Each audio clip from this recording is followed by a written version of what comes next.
Hey, sweetheart. I'm here at my mom's place, and things are not looking good. The house is a mess, and she's been struggling for the past few days. She's hardly talking, and I can sense that my father's passing has hit her hard. It's tough to see her like this. I suggested going out and doing something, but she wouldn't even budge from bed. It's been a few weeks since we lost Dad, and I hoped she'd at least start to feel a bit better. Oh no! I'm so sorry to hear that. It must be incredibly challenging for her. Maybe I can whip up something hearty and bring it over? We can all share a meal together. I'm sure it'll help alleviate some of her loneliness. Yeah, I appreciate you suggesting that. The idea of reducing her loneliness has been on my mind. I've actually been contemplating asking Mom to stay with us for a little while, just until she starts feeling better. Besides, having her around might help with keeping her mind off things. The house is full of memories of Dad, and I think it's best to give her a change of scenery for a while. Oh, absolutely. If you think it's what's best for her, then we should definitely have her stay with us for a while. Being close to you will undoubtedly lift her spirits too. Thanks, honey. I'm really grateful for your understanding. No worries at all. I'll whip up some comforting dishes, and when you guys get here, we can all sit down for a heartwarming dinner. I'll also get a room ready for her. Thank you. You're amazing. I'll be there soon. Oh, you're such a caring son, honey. I'm so glad you're willing to take care of your mom and make her feel better.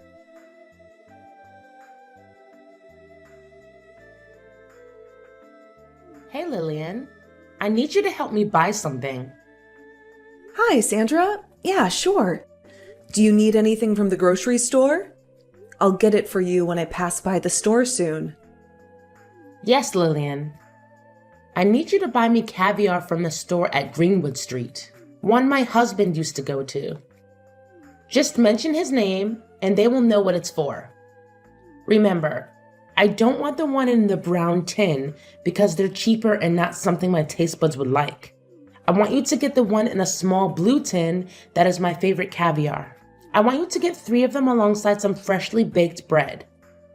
Remember, just a blue tin, as it's the only one that would suit my taste buds. Anything else you buy will go into the trash. I'm sorry to ask, but may I know how much this caviar would normally cost? They sound extremely pricey. They're around $250 for one tin. 3 of them, please. $250? I'm sorry, Sandra, but I'm afraid I can't afford to spend that much money on caviar. Me and Mikey are saving money up for the baby. And we're planning to renovate the baby's room before he's born, too. Are you saying that you won't buy me caviar then? Do you have any idea how much I've been wanting them? Are you joking with me? Is this how you treat your mother-in-law? No, it's not like that. I'd be more than happy to get you whatever you like. It's just, caviar is a little bit too expensive for my budget. We don't have that much money. Even Mikey is struggling with his business. Oh, what a sad life I'm living. My husband, who I love dearly, who can take care of me so wonderfully, has passed away and nobody seems to care. My poor son is married to someone who can't even think of me as her own mother and buy me the things that I want. My wonderful husband brings me home caviar every week, and we would eat it together for breakfast and laugh together watching the television. Oh, how I miss my husband. God, oh God, why is my life so difficult? I can't even get anything to remind me of my husband anymore, because my daughter-in-law can't even afford it. Why didn't God just take me away instead of him? He was a good man. He deserves to live. I should be the one who died. Sandra, I'm so sorry. I don't know that it was something that you and your husband used to do. I didn't mean to make you feel this way. Oh, please don't say that. Michael needs you. He can't lose you after losing his father. I'm so sorry I made you feel this way. Look, let me see what I can do.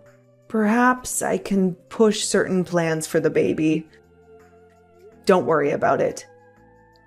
Would it be okay for me to purchase only one?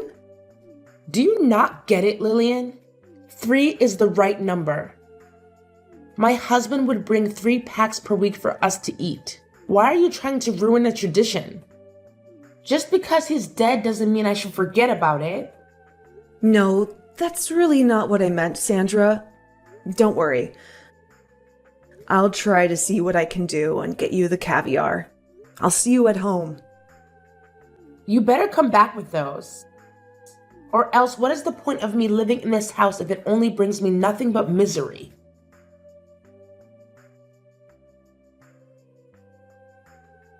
Hey Lillian, where are you? I called you so many times and you haven't been picking up. Are you avoiding me or something? Hey, Sandra, I'm so sorry. I left my phone in my car when I went in the store. I really wasn't ignoring you. Is everything okay at home? Is there anything that you want me to bring home?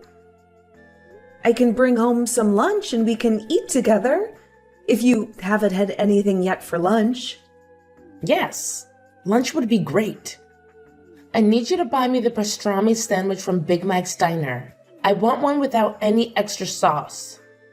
For the cheese, I would only want Swiss cheese and provolone. I like only 2 slices of tomatoes, no less or more, as that's how my husband used to do it. Big Mike's Diner? As in the one that's 2 hours away from here? Yes. Where else will they be? Stop asking pointless questions and go get them for me. Don't mess up the order. Listen, Sandra, I'm sorry.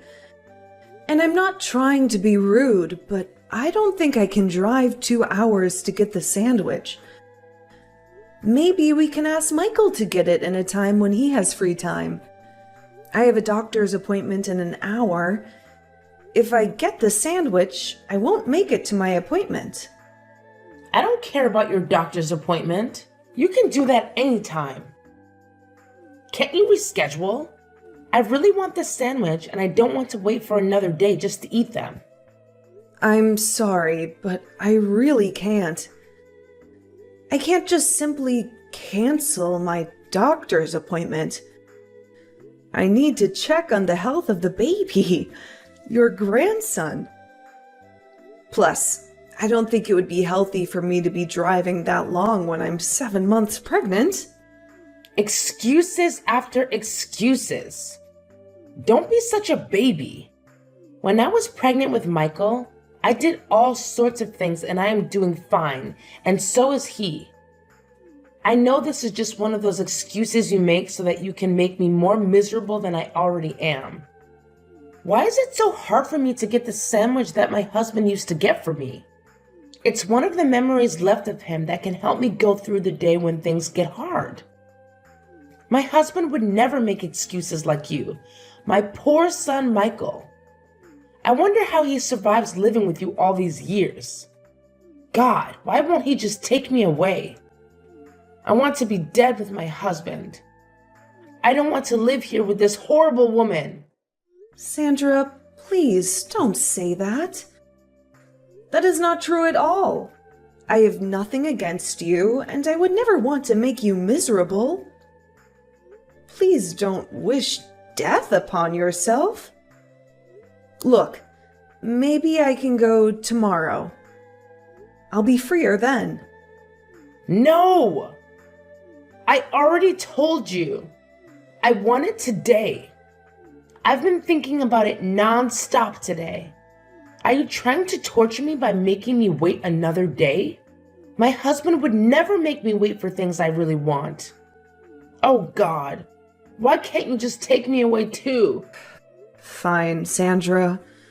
I'll cancel my doctor's appointment and I'll drive to the restaurant to get you the sandwich. Please stop wishing that you'll die. Michael would be so heartbroken to hear that. Be quick. Don't waste my time.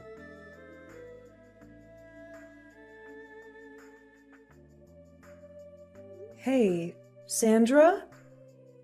Were you at home all day yesterday? Yes? What is it now? Are you accusing me of stealing things in your house? What? No, that's not what I'm trying to say. I just want to ask you regarding the baby's room. You've seen it before. When you first came, we painted it blue because the baby's a boy, and we thought it would suit him. We even put up a lot of different toys that we thought the baby might like. You know where I'm going with this, don't you, Sandra?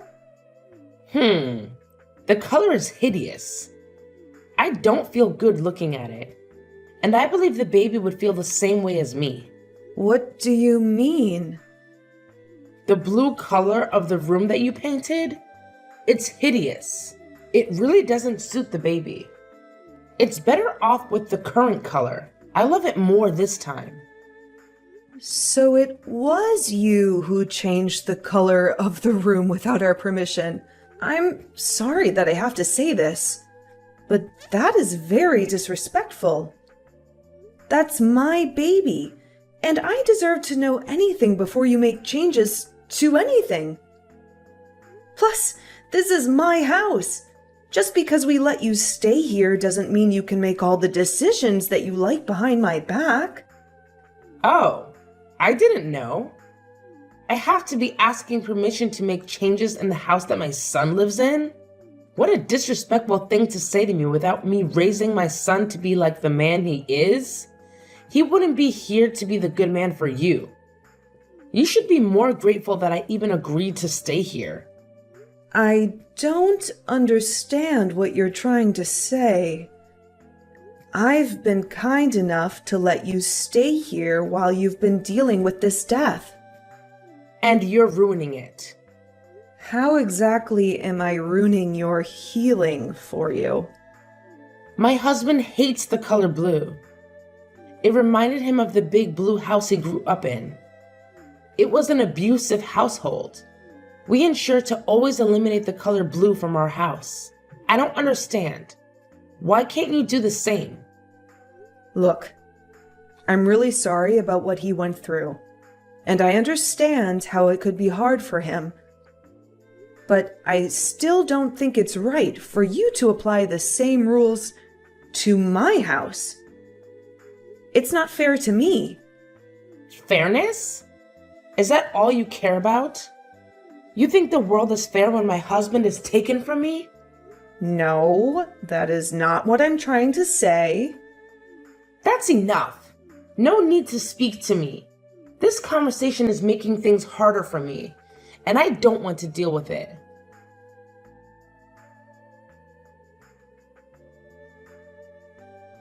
Michael, we really need to have a serious conversation about your mom. I've already had an earful from her. Is it true that you told her she needs to ask for permission for everything? That seems pretty harsh, especially given what she's going through right now.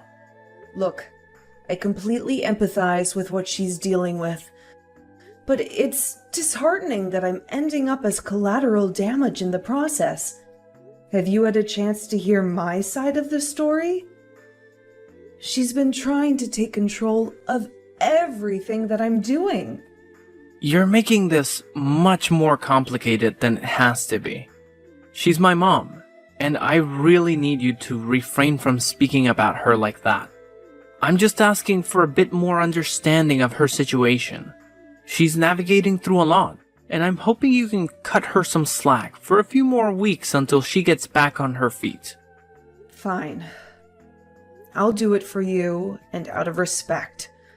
but I hope you realize the challenges I'm facing in all of this.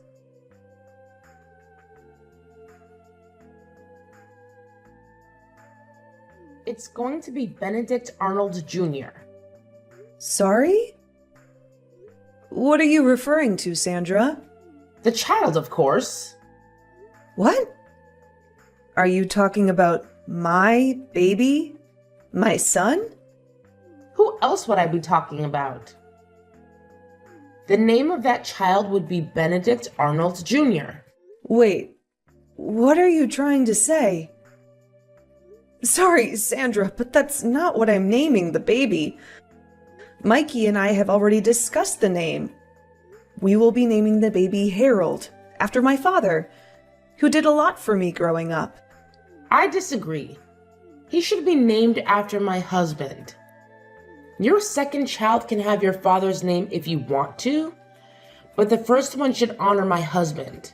This is our grandchild, after all. This is my father's first grandchild as well. If you like, we can put your husband's name as the baby's middle name. That's all I can offer to you. That's what I can agree with. Middle name? Is that all my husband is worth to you? All he ever wanted when he was alive was to have grandchildren. But you took too long to get pregnant. Now that he's gone, I want to at least have the child named after him. Is that so hard? At least your father is still alive. Isn't that enough for you? You know I have issues that made it hard for me to get pregnant. It's not like we did it on purpose. You think my father would only be appreciated when he passes away? I'm sorry, but it's not possible. I will not change the name of the baby just because you asked me to. You have no say. How rude of you to speak to me that way. Michael will know about this. You are being super disrespectful.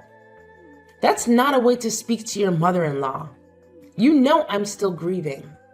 Sandra, I understand you're grieving.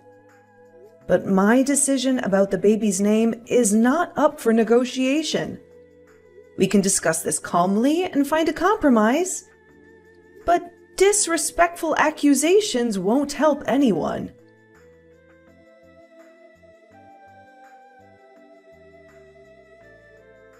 What did you do now, Lillian? My mom just called me crying. Did she tell you what happened? Is it another made-up story on how I'm the villain who disrespected her and her grieving period? I already told you not to speak about my mom that way. When will you learn? Your mom tried changing the baby's name. She wants to name him after your father.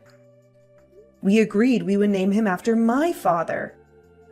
Why is it such a big deal? Just change the name to Benedict Arnold Jr. as she asks. We will name the second child with your father's name. Isn't that easier than arguing non-stop? Are you kidding me? So you just stick to whatever your mom has to say? I told you she's going through a hard time. She's trying to hold on to as many pieces of memories as she can of my father as much as possible. You won't understand. Why? Because my father is still alive, and therefore I should never appreciate him, and I should only care for yours because he's already passed? Let's be real. You never really cared about your father anyway when he was alive. Are you expecting me to do the same? How dare you say that to me? You're being overdramatic. How could you disrespect your mother-in-law just because you want things to go your way? Of course I want things to go my way. This is my child. I'm done talking to you. Unless you calm down and come to your senses, then don't speak to me. Gladly.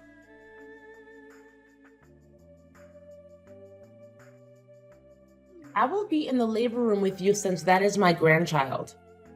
I love to be the first to hold it as well. I'm telling you this now so you won't come up with excuses later or about your planning. Just like when I asked you to change the name. Sorry, Sandra, but I can't let you in the labor room with me. It's going to be a very vulnerable moment for me, so I would prefer to have my mother and my husband in it instead. You'll be able to see the baby after he's born. How could you? I am the child's grandmother. I deserve to be there to see it. You don't get to kick me out. Sorry, Sandra, but I really won't be able to let you in. I'm not comfortable with having you in it. I prefer to have my own mother. I know what this is all about. You're still hating on me because of what happened. Look, Sandra, I don't care about those anymore. I forgive you for changing the baby's room, for making me do things that are too hard for pregnant women, and for trying to change the name of the baby. I want to give birth without all this negativity. Oh no, it's not that. You're mad at me because your husband loves me more than he loves you. What?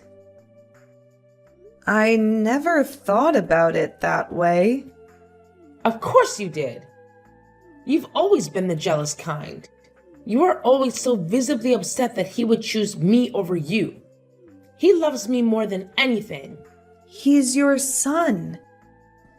It doesn't matter how much he loves you. His life will always be with me. What are you trying to say? No. He's always going to be mine.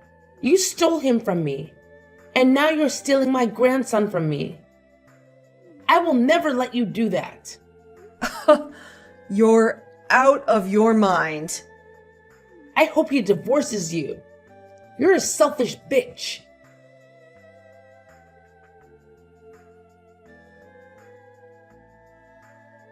What the heck is wrong with you? You made my mom cry again. What did I even do wrong? Your mother is obsessed with you and our baby. What the heck does that even mean? You're losing your mind, Lillian. I'm carrying our child, and I've been so stressed since your mom came to live with us, and the hell that she put me through. You never cared. You always sided with her, even though it's obvious that she was wrong. How dare you? She's going through a lot. Enough with that bullshit. None of you guys cared that much about your father when he was alive. I was the only one who visited him. Your mother hated him. Why are you pretending like you don't know that? Don't you dare speak about my parents that way. They were in love. They were perfect together. You are out of your mind. How dare you? You don't belong in this house. No one should disrespect my parents that way. That's it. I'm done with you. We're getting a divorce. I will gladly leave this house if it means I don't have to deal with you or your mom anymore.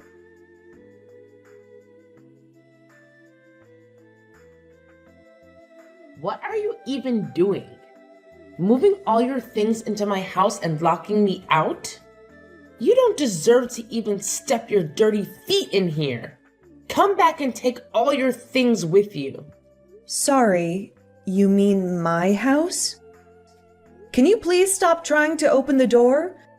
Or else I'm going to have to call the police on you. Please leave. Are you out of your freaking mind?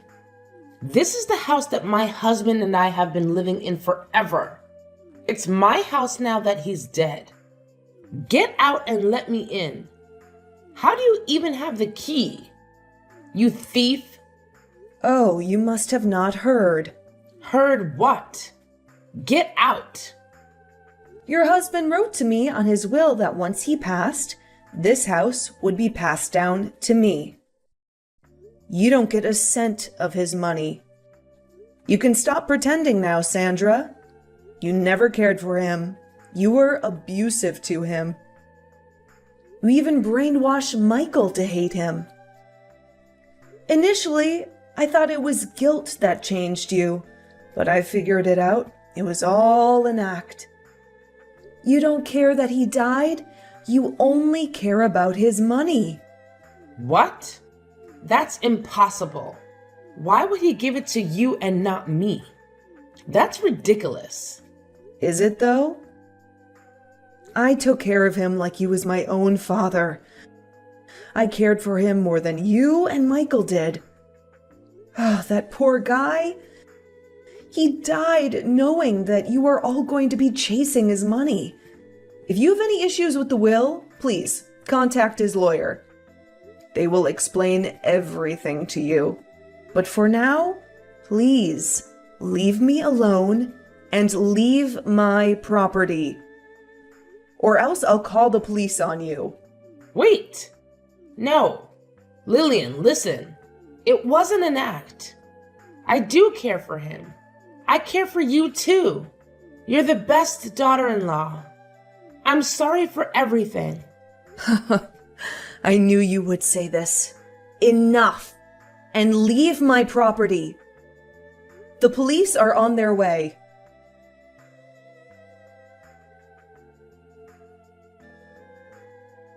Honey, I'm really sorry. How did I ever miss this? You are just like your mother. Even your apology disgusts me. It's all about money, isn't it? No, you know how much I love you. My mother, she got into me.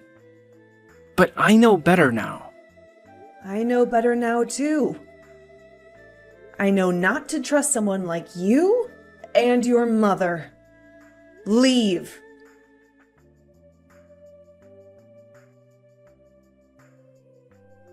A few weeks after that, the divorce between Lillian and Michael is finalized. Lillian was able to get full custody of her baby, and she was also able to live comfortably, thanks to inheritance that her father-in-law passed down to her. On the other hand, Sandra was still in disbelief that her husband didn't pass anything to her because of his will. She even tried breaking into the house a few times, but was caught by police. As for Michael, he has been struggling a lot after the divorce, as he realized how true the things that Lillian has always said about his mother are. But yet, he is still stuck with her, as she has nowhere to live. Both grew to hate each other and blame each other for the misfortune.